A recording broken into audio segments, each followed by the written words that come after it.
श्रीनाथ जी के सखा गोविंद स्वामी। श्री गोविंद दास जी भरतपुर के आतरी ग्राम में जन्मे थे। बचपन से ही उनका मन भगवान श्रीनाथ जी में लगा रहता था और वे उन्हें अपना सखा मानते थे। भगवत भजन और पद रचना में वे इतने निपुण थे कि सहस्त्रों लोग उनके शिष्य बन गए। उनकी पद रचनाएं जब श्री विट्ठलनाथ गोसाई जी तक पहुंची तो वे गहराई से प्रभावित हुए और उन्हें छिपा हुआ महापुरुष मानने लगे। ठाकुर जी का माला व भोग प्रसाद गोसाई जी ने गोविंद स्वामी को भिजवाना शुरू किया। हालांकि वे तब तक कभी मिले नहीं थे।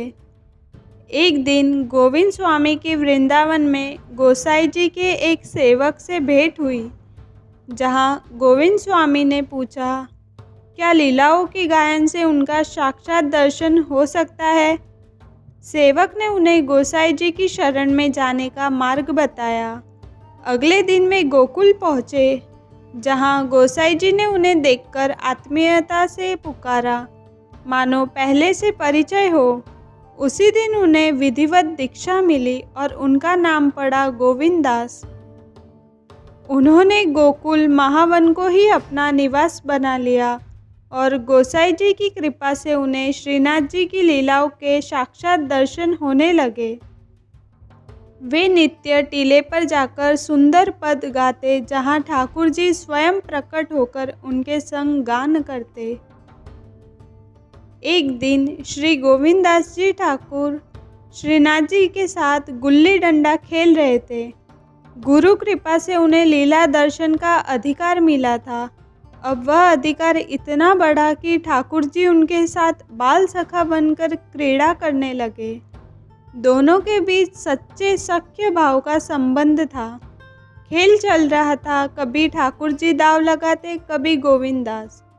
खेल में एक मोड़ आया। जब गोविंद दास का दाव आया तो ठाकुर जी चुपके से मंदिर में भागकर जाकर विराजमान हो गए। यह देखकर गोविंद सखा क्रोधित हो गए, बिना दाव दिए भाग गए। उन्होंने क्रोध में गुल्ली ठाकुर जी की ओर फेंकी। ठाकुर जी तो मूर्त रूप में विराजमान थे, पर पुजारी ने समय रहते गुल्ली रोक ली।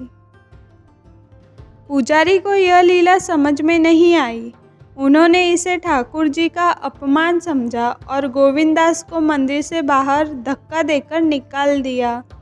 गोविंद दास तालाब के किनारे बैठ गए। बहुत नाराज होकर बोले, अब जब बाहर आओगे ठाकुर तो हिसाब चुकाना पड़ेगा। बिना दाव चुकाए मंदिर में घुस गए, तुम्हें भागने नहीं देंगे। उधर ठाकुर जी व्याकुल हो उठे। भोग का समय आया, पर ठाकुर जी ने थाल की ओर देखा तक नहीं। विट्ठलनाथ गोसाई जी ने पूछा, प्रभु भोग क्यों नहीं पा रहे?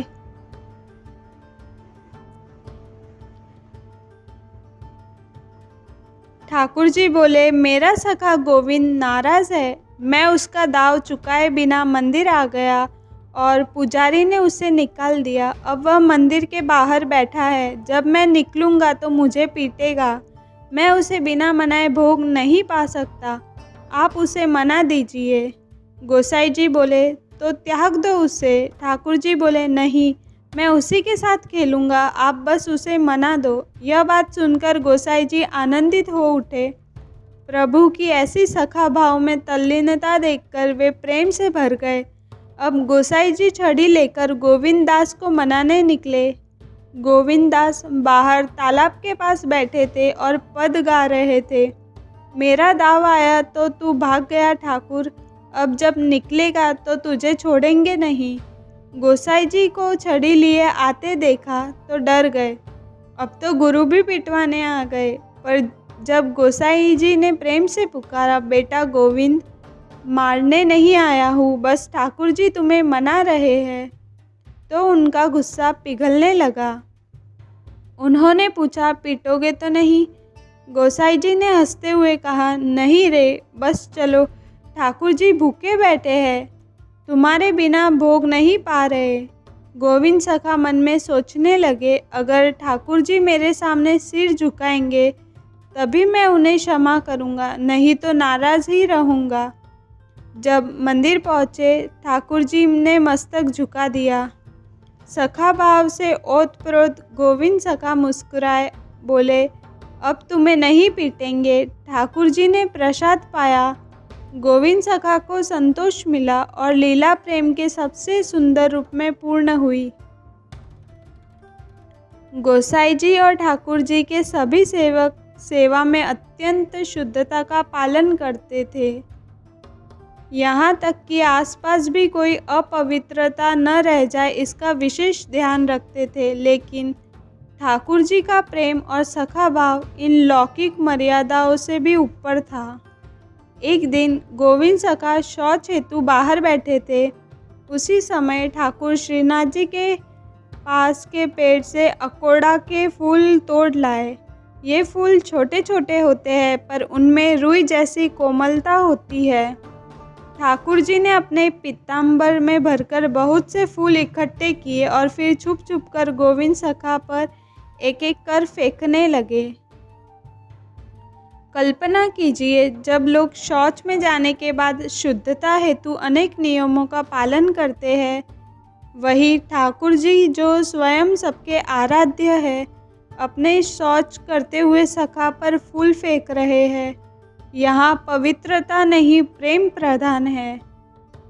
गोविंद सखा भी इस लीला को समझ गए। उन्होंने एक हाथ से धोती संभाली और दूसरे हाथ से ठाकुर जी को उन्हीं के फेंके हुए फूल मारने लगे। दोनों ओर से यह सख्य लीला चल रही थी, प्रेम, हंसी और आनंद से भरी। उधर गोविंद सखा की माता प्रतीक्षा कर रही थी। बेटा अभी तक लौटकर क्यों नहीं आया? वह देखती है कि बहुत देर हो गई है तो चिंता में वहाँ पहुँच जाती है। उन्हें आता देख ठाकुर जी हड़बड़ा गए। अब और उपद्रव नहीं करना चाहिए। वे दौड़कर गोविंद सखा की पीठ की ओट में छिप गए। गोविंद सखा मुस्कुराए। ठाकुर जी उनका ही सहारा लेकर बचने की कोशिश कर रहे हैं। यह देखकर उनका हृदय प्रेम से भर गया। जब माता पास पहुंची तो झिड़कते हुए बोली, अरे उपद्रवी, इतनी देर क्यों लगाई?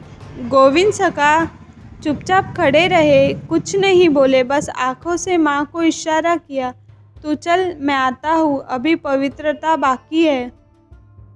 ऐसे है ब्रज के ठाकुर। जहाँ दुनिया शुद्धता और नियमों की बात करती है, वहाँ ठाकुर जी केवल प्रेम देखते हैं।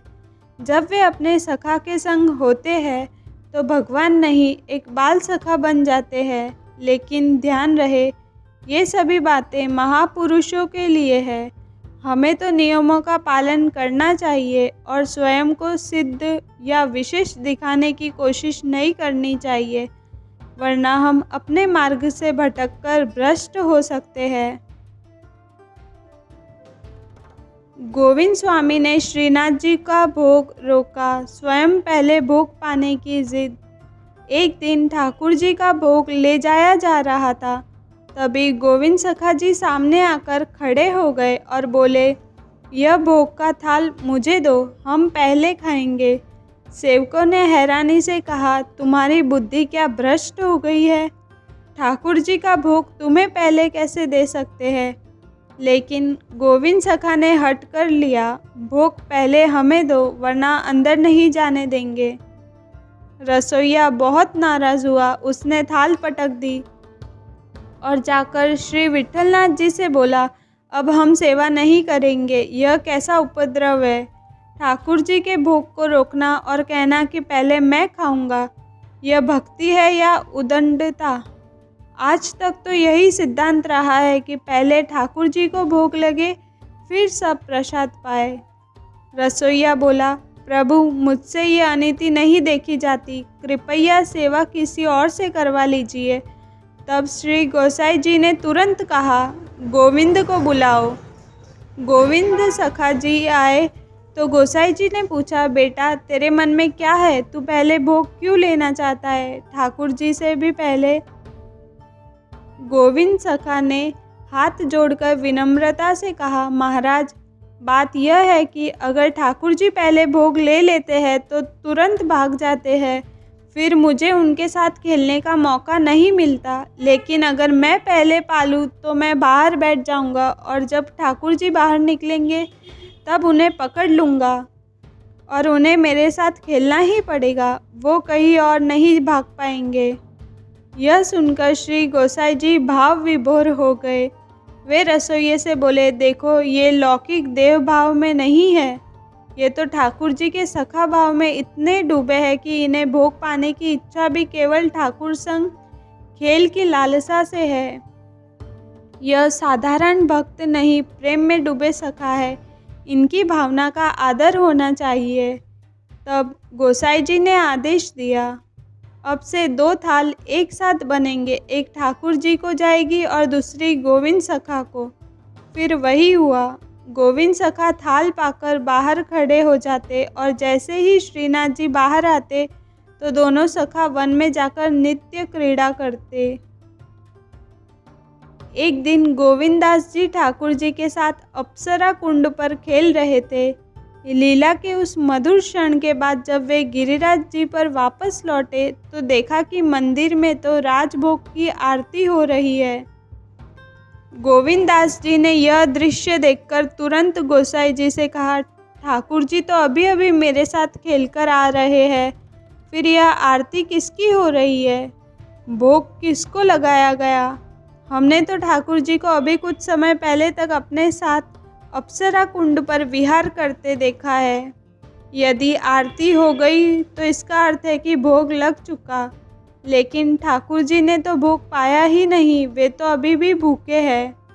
यह सुनकर विट्ठलनाथ गोसाई जी ने तुरंत नई रसोई बनवाने का आदेश दिया। फिर पुनः भोग लगाया गया और नए भाव से आरती संपन्न हुई। श्रीनाथ जी ने गोविंद स्वामी पर फेंके कंकड़। श्री विट्ठलनाथ जी श्रीनाथ जी का श्रृंगार कर रहे थे। उसी समय मंदिर के सामने के मंडप में गोविंदास जी कीर्तन कर रहे थे, आंखें मूंदे भाव में डूबे हुए। इधर ठाकुर श्रीनाथ जी चुपके से कुछ छोटे कंकड़ उठा लाए और गोसाई जी की नज़र बचाकर बीच बीच में गोविंदास जी पर निशाना साधने लगे। गोविंदास जी गा रहे होते और अचानक उन्हें कोई कंकड़ लगता। वे आँख खोलते, इधर उधर देखते, लेकिन सामने तो ठाकुर जी का श्रृंगार हो रहा था। उन्हें कोई शरारत करता हुआ दिखाई नहीं देता। ऐसे ही 1-2 नहीं 8-10 कंकड़ लग चुके थे। अंत में जब गोविंदास जी को समझ आ गया कि ये कंकड़ मंदिर के भीतर से ही आ रहे हैं, यानी खुद ठाकुर जी की लीला है, तब उन्होंने भी एक कंकड़ उठाया और मुस्कुराते हुए ठाकुर जी की ओर फेंक दिया। संयोगवश वह ठाकुर जी को लग गया। बस इतने में ठाकुर जी ने श्री विट्ठलनाथ जी से शिकायत कर दी, देखो गोविंद हमें कंकड़ मारता है। गोसाई जी को यह सुनकर क्रोध आ गया। वे गोविंदास जी से बोले, तुम्हें शर्म नहीं आती? हम ठाकुर जी का श्रृंगार कर रहे हैं और तुम उन्हें कंकड़ मारते हो। इस पर गोविंदास जी ने मुस्कुराकर कहा, महाराज आपने हमें तो डांट दिया, लेकिन यह देखिए ठाकुर जी ने 8 कंकड़ मारे और आपने कुछ नहीं कहा। एक कंकड़ हमने मारा, वह भी जवाब में, तो हम दोषी हो गए। क्या यही न्याय है?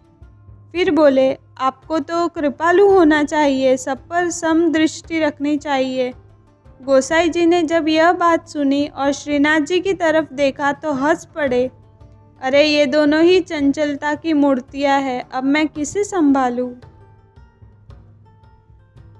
श्रीनाथ जी की फटी पोशाक। एक दिन श्रीनाथ जी शाम ढाक श्री गोसाई जी की बैठक पर विराजमान थे और आनंद पूर्वक बांसुरी बजा रहे थे।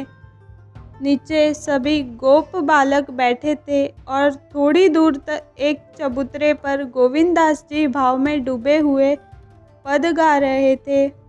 उसी समय ठाकुर जी के मंदिर में उत्तापन भोग दोपहर का भोग का समय हो गया। श्री विट्ठलनाथ जी गोसाई जी स्नान करके सेवा के लिए मंदिर आए। जब श्रीनाथ जी ने देखा कि गोसाई जी मंदिर में आ चुके हैं और इधर वे श्याम ढाक पर बैठे हैं, तो वे तुरंत कूद पड़े और दौड़कर मंदिर पहुँचे और जाकर सिंहासन पर विराजमान हो गए। लेकिन जब वे कूदे तो उनकी नई पोशाक का एक किनारा ढाक की लकड़ी में फंस गया और फट गया, वह टुकड़ा वही रह गया। गोसाई जी ने जब मंदिर के पट खोले और श्रीनाथ जी का दर्शन किया तो देखा कि पोशाक तो नई है लेकिन फटी हुई है। वे चौंक पड़े, पूछा, ठाकुर जी यह नई पोशाक कैसे फट गई? आप तो भीतर विराजमान है, यही फटी कैसे? श्रीनाथ जी डर के मारे चुप हो गए, बस नजरें चुराने लगे और सिर झुका लिया, कुछ उत्तर नहीं दिया। गोसाई जी ने सेवकों से पूछा, कोई भीतर आया था क्या? सेवकों ने कहा, नहीं महाराज, कोई नहीं आया, आप ही पहले पधारे हैं। अब श्रीनाथ जी चुप। सेवकों ने भी इनकार कर दिया तो गोसाई जी ने कुछ नहीं कहा। ठाकुर जी को भोग लगाया और फिर बैठक में जाकर गहरी सोच में बैठ गए। थोड़ी देर में गोविंद दास जी आए और देखा कि गोसाई जी शांत और चिंतित है। बोले, महाराज आप उदास क्यों बैठे हो? आज आपका मुख प्रसन्न नहीं लग रहा, कोई बात हुई है क्या? गोसाई जी बोले, ऐसे ही बैठा हूँ, कोई विशेष बात नहीं। गोविंद दास जी ने तुरंत कहा, नहीं नहीं, कोई लीला ज़रूर हुई है, बताइए क्या हुआ? गोसाई जी बोले, आज मंदिर में आया तो ठाकुर जी की पोशाक फटी हुई थी, मुझे यही चिंता हो रही है, भला ये कैसे हुआ? सेवा में कोई भूल तो नहीं हो गई? इतना सुनते ही गोविंद दास जी हंस पड़े, बोले, महाराज आप कितने भोले हैं, ये ठाकुर जी जितने सीधे दिखते हैं उतने हैं नहीं। ये आज शाम ढाक पर बंसी बजा रहे थे, वहाँ से कूदते समय पोशाक फंस गई और फट गई। आप सोचते हैं कि आपके ठाकुर बहुत शांत सज्जन है, पर ये तो बहुत शरारती है, चलिए मैं दिखाता हूँ। फिर गोविंद दास जी गोसाई जी के हाथ पकड़कर श्याम ढाक पर ले गए। वही लकड़ी में फंसा पोशाक का फटा टुकड़ा दिखाया। गोसाई जी ने वह कपड़ा उठाया, मंदिर लाए और ठाकुर जी की पोशाक से मिलाया, बिल्कुल वही था।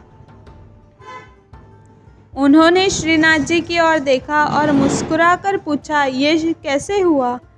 श्रीनाथ जी फिर से सिर झुका गए, एक शब्द नहीं बोले। गोसाई जी और गोविंद दास जी दोनों हंस पड़े। उस दिन से गोसाई जी ने सेवा का एक नया नियम बनाया। भोग से पहले 3 बार घंटानाद और शंखनाद किया जाए, ताकि ठाकुर जी जहाँ भी लीला कर रहे हो तो समय पर वापस आ जाए। गोविंद स्वामी सदैव भगवत प्रेम में मस्त रहते थे। एक बार वे गिरिराज जी की तलहटी में खड़े खड़े लघु शंका कर रहे थे। उस समय परिक्रमा मार्ग से अनेक वैष्णवजन निकल रहे थे। गोविंद स्वामी जी ने देखा कि इतने बड़े सम्माननीय वैष्णव सामने हैं, तो न तो गिरिराज जी की ओर मुँह कर पा रहे हैं और न ही परिक्रमा मार्ग की ओर, तो बीच में खड़े होकर ही लघु शंका कर दी।